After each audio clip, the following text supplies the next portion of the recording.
Ladies and gentlemen, my name's Paul. Hopefully you're having an amazing day. I've been meaning to make this video for a while now, but now that the RX 6600 XT's performance numbers have been revealed, in other words reviews have gone live, well, I wanted to ask you guys a couple of questions. I wanted to know how many of you have kind of gotten into the next generation of consoles, especially given the frustrations at the moment with the market, and also how do you feel your current GPUs, if you've got one of the older cards such as say a 1080 Ti, is holding up in modern day games? So yeah, let's just very quickly talk about the elephant in the room, the 6600 XT.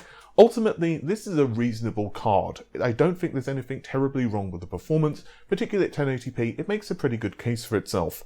But for $379 US, it does feel like it's priced on the high side. Honestly, if this was about $50 cheaper, I think it would be a really nice card. But as it is, it's really close to the RTX 3060 Ti.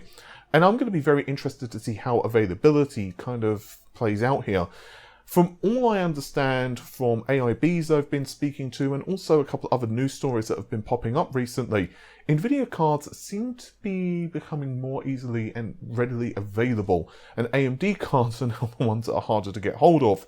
Now, this could also be the fact that, well, TSMC and, manufacturing supply and God knows what other reasons are kind of come into play here.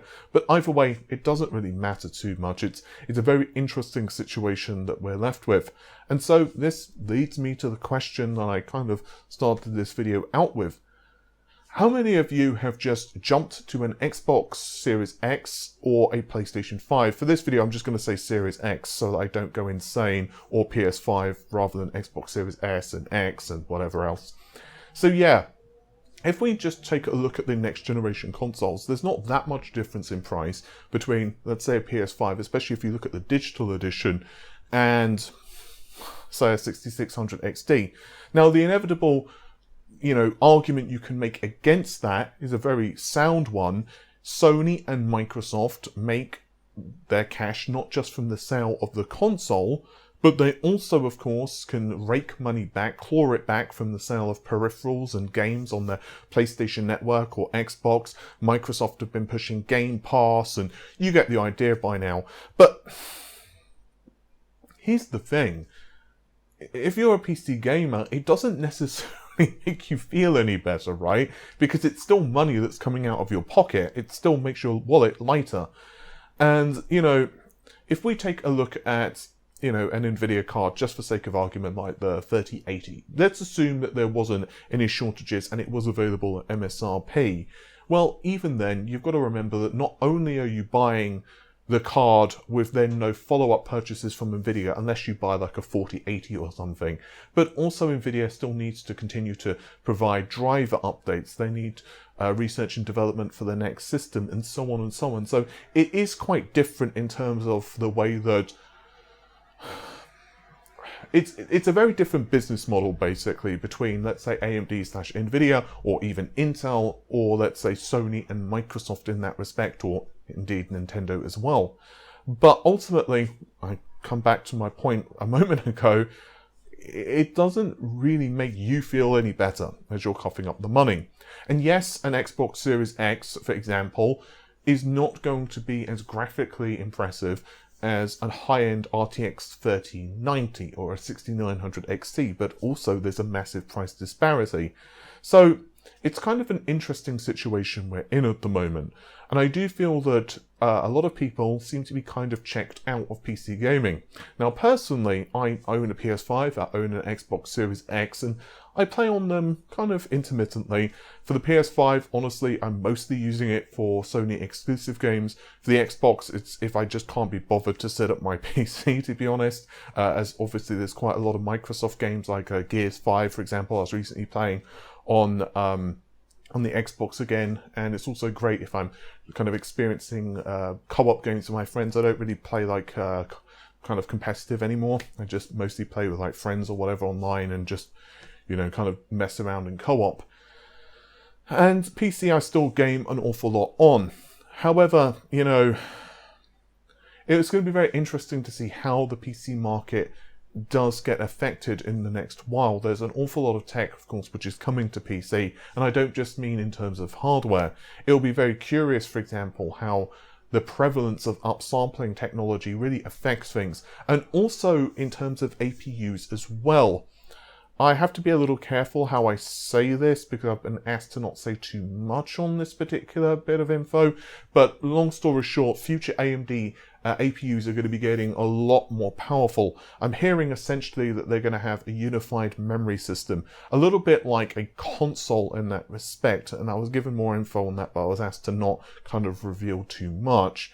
But when you think about it, just logically speaking, the shift to DDR5, for example, is going to provide a massive increase in memory bandwidth that's available. We're already seeing some crazy figures from DDR5 memory in terms of, you know, the rates of data that you can kind of shove through them.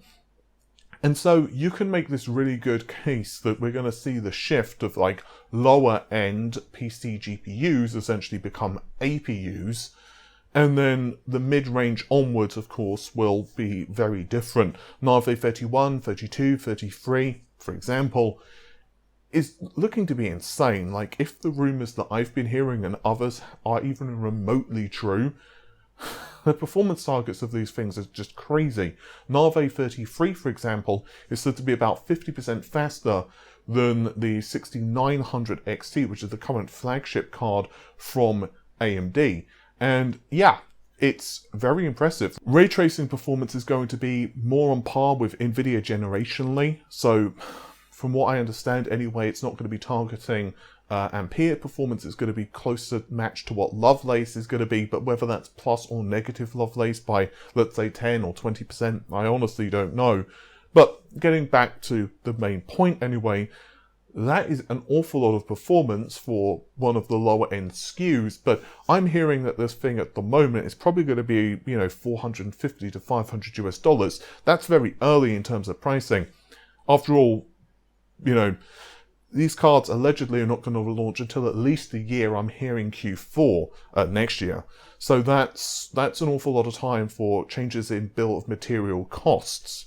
So it's going to be very interesting to see what happens there. And obviously that's going to frustrate a lot of people because one of the cool things about PC gaming, of course, is you want the highest end parts. Then again, it is arguable that a 6900 XT times, you know, 1.5 is still going to be more than capable.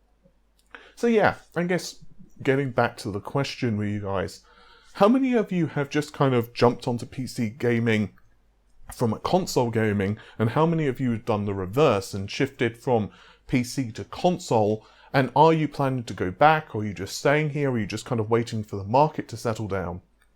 And I do think that there is a lot of stability that is starting to return to the market, which is good. I don't necessarily know if prices are going to be great for the next generation. Again, I think that we are starting to see an increase in price. And when you think about it, look at the cost of the RTX 3090, and people were really happy to pay that. And the thing is, like, just to make it simple, let's call it $1,500. You know, it's quite difficult for me to imagine that AMD are not looking at that and saying, so people are happy to spend $1,500 on an RTX 3090. Which is like, let's call it 15% faster, depending on the game, than an RTX 3080, are they? Methinks we can do some cashing in on that. And yeah, it's a very interesting time in the market, to say the least. And I think that, you know, Sony now are bringing a lot of games to the PC, which is obviously good. I think they're going to speed that up. Microsoft have definitely heavily invested in the PC ecosystem as well. Direct storage, for example, is going to really change things, in my opinion. Sampler feedback as well. And just honestly, you know, DirectX 12 is seeing a lot of love at the moment. And the PC ecosystem with technology from Nvidia like DLSS and AMD's FSR, amongst other things, is really positive. So, you know, I don't think this is a doom and gloom video for PC gaming. I think that PC gaming is just going to change and evolve, and that's the nature of the PC platform, right? I mean, it kind of feels like it's always been like this. It just changes and then gets cheaper and then more expensive. And then what you see inevitably is some people check out, some new people come in, and then, you know, you kind of have this peaks and troughs. And, you know, I don't want to make this video much longer, but for me, I remember there was a short period of time where I kind of gave up on PC gaming. It was around the time of... It would have been like November 2005 to maybe, I don't know, maybe like early 2007, something around those lines. And I just remember that the Xbox 360 was just so damn good for the price. And yeah, I just kind of was like, well, I guess I'll just wait and see what happens with the PC. And inevitably I got back into it because, you know, graphics cards just make me happy. But yeah, there was a time I kind of checked out, and I think this is quite natural for a lot of people. They kind of go through the peaks and troughs. So let me know, guys, what do you think of this? Like, what's been your kind of take on this for this generation of consoles? I do think that the PS5 and Xbox Series X are definitely not perfect. They, you know, the whole situation with Sony and the SSD, for example, on the PS5, and the kind of wishy-washy support of VRR with Microsoft. Obviously, there hasn't been a ton of exclusives, which again has kind of hurt. Although, honestly, you can still play, of course, a ton of cool games on the Xbox Series X anyway, so it's not like you can't play like the latest Assassin's Creed. It just feels like Microsoft have definitely been a bit slower in terms of that killer app. So, yeah, consoles have certainly not been perfect, and obviously shortages have definitely affected them as well. Sony as well as Microsoft are getting more bold now in their predictions of being able to actually give you a system. But ultimately, well, yeah, it's still quite difficult to get hold of a PS5, just for example. With that said, let me know your thoughts on this one. I'm curious. Take care, yourselves. Bye for now.